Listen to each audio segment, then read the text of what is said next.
My dear brothers and sisters, maybe most of us, if not all, were given a lot of time during the 2 or 3 years of the pandemic. Dumami po ang naging gym and fitness enthusiasts noong mga panahon na iyon. Many really proved their passion for fitness and wellness. We were able to at least live healthily with our home-cooked meals and simple diet perhaps. We might even experience a very regular and normal sleeping hours. All in all, we were given time to examine and love our physicality, our fitness. But during those moments and times that are a lot free for us, were you able to have a time checking how healthy your heart is? Madami po tayong panahon na sobrang tahimik. Madaming panahon na marahil tayo ay nag-isa sa mga oras na iyon. Madaming panahon para makapagmuni-muni at makapagnilay. But in the abundance of time to check how healthy our body is, were you able to check how healthy your heart is? Were you able to make time to see how your heart is beating and living? It was a frank observation from Jesus to the Pharisees. They would concern and give their time pointing out what is from outside rather than seeing the value as well of what is within. To clean what is only outside and leave the mess of what is inside. To spend time in useless externalities rather than seeing the value of what is happening within.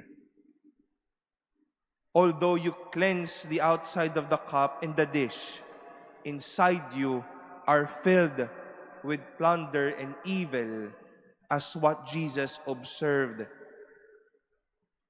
Sana po hindi tayo mahuli sa ganitong bagay na may mas oras pa tayo para pangalagaan lang ang mga nasa labas, nasa ating katawan. Pero hindi na natin makita ano ang mga dapat maghilom sa ating puso. We may be so overwhelmed with external transformations, but tend to neglect inner transformations. Malusog nga ang katawan, nakakapagpatawad ba ang puso? Healthy living nga, pero loving ba ang puso? Safe ang katawan, pero tahanan ba ang ating puso para sa bawat isa? As we rejoice over transformations from outside and maybe take time to see how we have become, let us also take time to see what is happening within and inside our hearts.